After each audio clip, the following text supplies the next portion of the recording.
ఓం వసుదేవసుతం దేవం కంసచాణూరమర్దనం దేవకీ పరమానందం కృష్ణం వందే జగద్గురుం. ఓం శ్రీ రాధాకృష్ణాభ్యాం నమ. శ్రీకృష్ణం వందే జగద్గురుం, అర్జునం వందే జగదేక వీరం.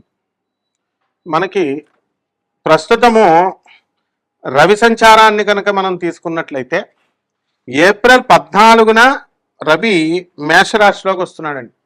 దీనివల్ల మనకి ప్రభుత్వ సంబంధమైనటువంటి పనులన్నీ కూడా మేషరాశిలో రవి వచ్చు కాబట్టి బ్రహ్మాండంగా అయిపోతాయి. ఆరోగ్యాలు ఎవరైతే బాగుండట్లేదు అనుకుంటున్నారో అటువంటి వాళ్ళందరికీ కూడా ఆరోగ్యాలు అన్నీ కూడా కుదరపడడానికి అవకాశాలు ఉంటాయి.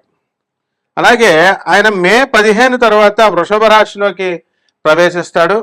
అందువలన మనకి ఈ యొక్క మే నెలలో స్త్రీలతో విరోధాలు, కంటి సంబంధమైనటువంటి వ్యాధులు, ఇవన్నీ కూడా చెస్ట్ పెయిన్లు ఇవన్నీ కూడా రావడానికి అవకాశాలు అధికంగా ఉన్నాయి. అందువల్ల స్త్రీలతో చక్కగా మర్యాదగా ఉండాలి. అత్తగారులతో లేనిపోని అపనిందలు ఇవన్నీ రావడానికి అవకాశాలు ఉంటాయి. అదేవిధంగా ఈ యొక్క కుజుడిని కనుక మనం తీసుకున్నట్లయితే ఏప్రిల్ 2, 2026 సంవత్సరంలో మీనరాశిలోకి ప్రవేశిస్తున్నాడు కుజుడు. అందువలన మనకి ఈ కారణాలుగా రీత్యానే మనం కనుక తీసుకున్నట్లయితే ఇప్పుడు కుజుడు మీనరాశిలోకి చూడండి, దాని వల్లనే తమిళనాడులో మనకి 9 మంది పోలీసులకి మరణశిక్ష అనేటటువంటిది విధించబడింది. అది మరి అంతకుముందు ఎందుకు అవ్వలేదండి? 2500 పేజీల ఛార్జ్ షీట్ వేశారు. పోనీ ఆ నిందితులు ఏమైనా తప్పు చేశారా కేసు పెట్టినటువంటి వాళ్ళు అని అంటే కనుక వాళ్ళు సెల్ ఫోన్లో షాపుల్లో స్పేర్ పార్ట్స్ అమ్ముకునేవారు. అలాంటిది ఒక కరోనా టైంలో జూన్ ఆ ప్రాంతంలో, జూన్ 23 ఆ ప్రాంతంలో, 13 ఆ ప్రాంతంలో మనకి కొంచెం టైము ఎక్కువగా 6:30 సాయంత్రం టైం కొంచెం ఎక్కువగా అమ్మడం, అది వాళ్ళు చేసిన అపరాధం.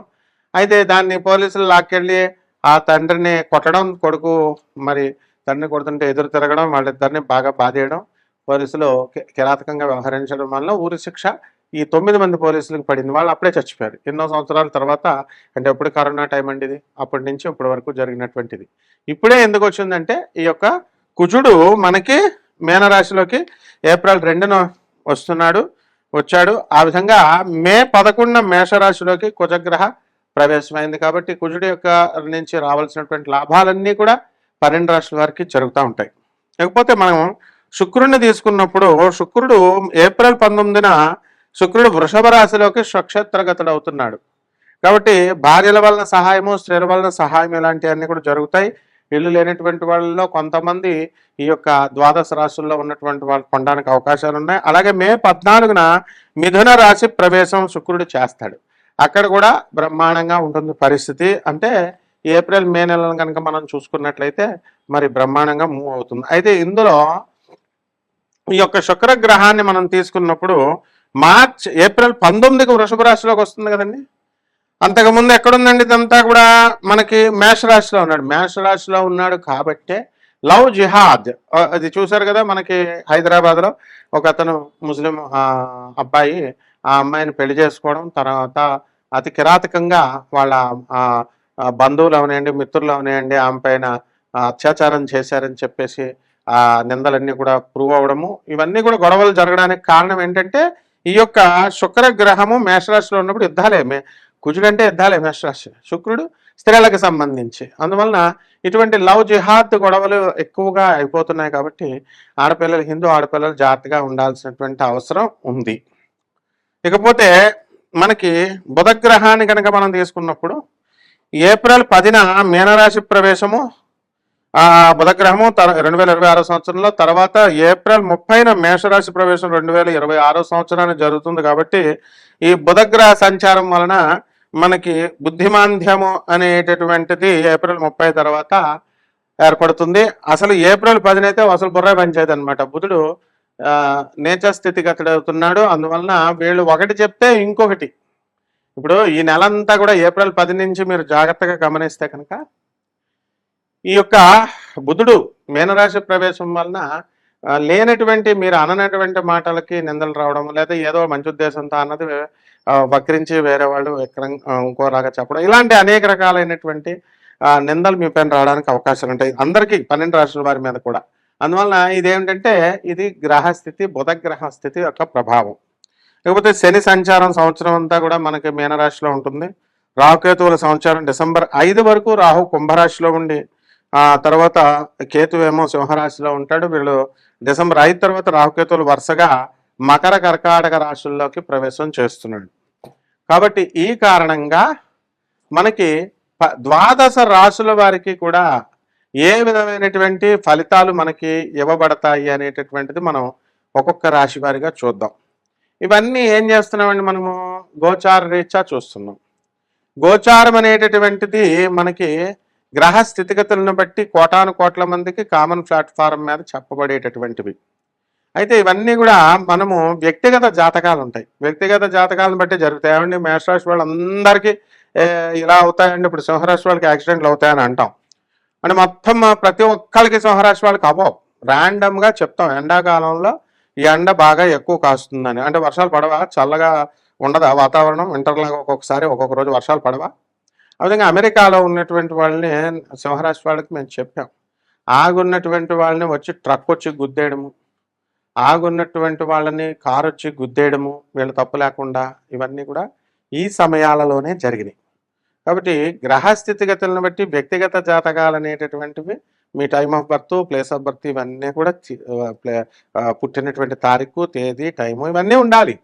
వీటిని ఏదో సరదాగా సెల్లీగా ఏమంటే ఫ్రీగా చెప్తారండి జాతకం, ఏమంటే ఫీజు ఎంత అవుతుందండి, ఏంటిది సరదాగా. ఇప్పుడు మేము నాన్ కమర్షియల్ ఆస్పెక్ట్తో వెళ్తామని ప్రపంచం అంతా తెలుసు. అటువంటిప్పుడు ఏమండి ఇదే వాట్సాప్కి పెట్టాలండి, ఇదే వాట్సాప్ నెంబర్కి పెట్టాలా అండి, ఇది గురువుగారితో మాట్లాడుతున్నారమ్మా డైరెక్ట్. అంటే మనం పేదవారి కోసం మనం చెప్తున్నాం, డబ్బున్న వాళ్ళు పిసనారులాగా వ్యవహరిస్తే ఎలా? మీకు ఇప్పుడు ఈ యొక్క హోమాలు చేయించుకోండి, యజ్ఞాలు చేయించుకోండి అని చెప్పి లక్షలాది రూపాయలు ఖర్చు పెడతారు, ఖర్చు పెట్టిస్తున్నారు.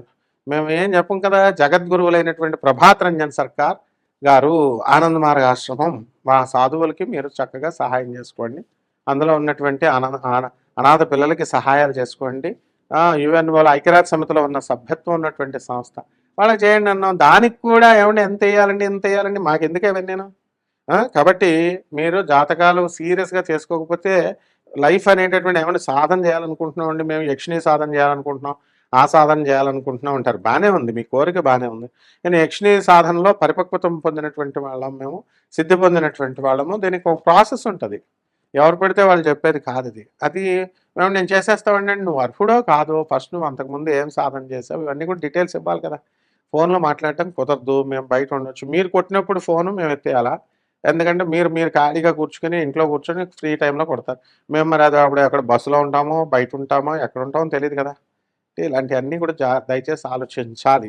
అందువలన ఎవరైతే లోభత్వాన్ని చూపిస్తారో వాళ్ళకి ఎదుగుదల అనేది ఉండదమ్మా. అతి తెలివితేటలు అంటారు, అతి సర్వత్ర వర్జయేత్. అందువలన మనకి జగద్గురువులు దొరకడమే కష్టము. ఆ జగద్గురువుల్ని మీకు చూపిస్తూ మీ జీవితం కైవల్య మార్గం మీద, మా శిష్యుడు ఒకటి చెప్పాడు, ఏమంటే జ్యోతిష్కులు అందరూ మామూలుగా ఏదో కమర్షియల్గా చెప్తారండి గురుగారు, కానీ మీరు కైవల్యం వైపు నడిపిస్తారంటే మేము చెప్పేది ఏంటి, స్వామి వివేకానంద లిటరేచర్ చదవండి, ప్రభాత్ రంజన్ గారు సర్కార్ గారు చదవండి, సుభాష్ చంద్రబోస్ మేనల్లుడు ఆయన, పరమహంస యోగానందుల వారు చదవండి, రమణ మహర్షి చదవండి, వివేకానందుడు చదవండి. ఇవి మనం చెప్పేది. వాళ్ళు చెప్పింది service to humanity is real service to God. వాళ్ళు పేద ప్రజలకు చేయండి అని చెప్తున్నాం. కాబట్టి దీంట్లో కూడా ప్రశ్నార్థనాలు చేసేటటువంటి మరి మీకు దేవుడు ఎందుకు హెల్ప్ చేస్తాడు చెప్పండి. ఇలాంటివన్నీ కూడా ఉంటాయి. కాబట్టి దయచేసి డైరెక్ట్గా నాకు మీరు వాట్సాప్ చేయొచ్చు, కాంటాక్ట్ చేయొచ్చు, తప్పకుండా మేము మీకు అందుబాటులో ఉంటాం. ఒక్కొక్క రాశి వారికి ఏ విధంగా ఈ యొక్క ఫలితాలు నేను చెప్పినటువంటి గ్రహస్థితి బట్టి ఒక్కొక్క ఫలితం వస్తుందో చూద్దాం. మకర రాశి, ఈ మకర రాశి వారికి అందరికీ కూడా అర్ధాష్టమ కేతువు జరుగుతున్నాడు. కాబట్టి ప్రతి పని కూడా మనకి ఆలస్యంగా అవడము, అలాగే ప్రాణం పోయేంత వరకు కూడా పని అవ్వకపోవడము, అరే బాబు ఇది చావు బతుకుల సమస్యలాగా ఉందిరా బాబు అని అన్నప్పుడు అప్పుడు అవ్వడము, ఇలాంటివన్నీ కూడా జరుగుతాయి. అంటే ఈ యొక్క రాశి వారికి అందరికీ కూడా ఆత్మహత్యా సదృశ్యమైనటువంటి సమస్యలుగా ఇవన్నీ కూడా పరిగణించడానికి అవకాశాలు ఉంటాయి. అలాగే ఈ యొక్క మకర రాశి వారికి అందరికీ కూడా మనకి రాహు వాక్స్థానంలో ఉండడం వల్ల ధనానికి ఏమీ కొదవడదు, ధనం బాగా సంపాదించి పెట్టడం జరుగుతుంది. అయితే స్నేహం మీరు కొంతకాలం అనేటటువంటిది చేయగలుగుతారు ఎవరితో అయినా సరే. ఆ తర్వాత వాళ్ళ స్నేహితుల నుండి, బంధువుల నుండి ఎవరైనా సరే కొంతకాలమే మీరు శాంతంగా అనేటటువంటిది ఉండగలుగుతారు.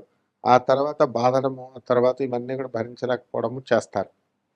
అయితే ఈ రాశి వారికి అందరికీ కూడా రాహువు మరి కుంభరాశిలో ఉన్న కారణంగా నోటికి సంబంధించినటువంటి దుర్వ్యసనాలు రావడానికి అవకాశాలున్నాయి. అలాగే శని, మరి బుధ, కుజగ్రహాల యొక్క ప్రభావం వలన, మీనరాశిలో ఉన్న ప్రభావం వలన వీళ్ళకి సోదరుల యొక్క నష్టం కానీ, సోదరుల డెవలప్మెంట్ లోపము కానీ ఇవన్నీ కూడా జరగడం జరుగుతాయి. లేదా సోదరుల గురించి మీరు బాధపడ్డము, వాళ్ళ ఎదుగుదల లేదు అని అంటూ బాధపడ్డము, ఇలాంటివన్నీ కూడా జరుగుతాయి. అయితే ఈ యొక్క సోదరులందరికీ కూడా మీరు సహాయం చేసినప్పటికీ కూడా వారందరూ మీ కృతజ్ఞతాభావంతో మీకు ఉండకుండా మరి మీపైనే వాళ్ళు దాడి చేయడము, లేకపోతే మీపైనే వాళ్ళు అపార్థం చేసుకోవడము, ఇలాంటివన్నీ కూడా జరుగుతాయి. కాబట్టి ఈ రాశి వారికి అందరికీ కూడా పరిహారాలు ఏం చేయాలి అని అంటే, సాధారణంగా మనకి ఈ యొక్క పల్లెటూరుల్లో మనం తీసుకున్నప్పుడు ఈ రాశి ఏమిటి, మకర రాశి, దీనికి అధిపతి అయినటువంటి శనిగ్రహాన్ని మనం ప్రసన్నం చేసుకోవాలి. కాబట్టి ఈ శని జపము చేసుకోండి, శని స్తోత్రాలు చదవండి, శనికి కిలోంపావు నల్ల నువ్వుల్ని, నల్లని వస్త్రాన్ని ధరించండి.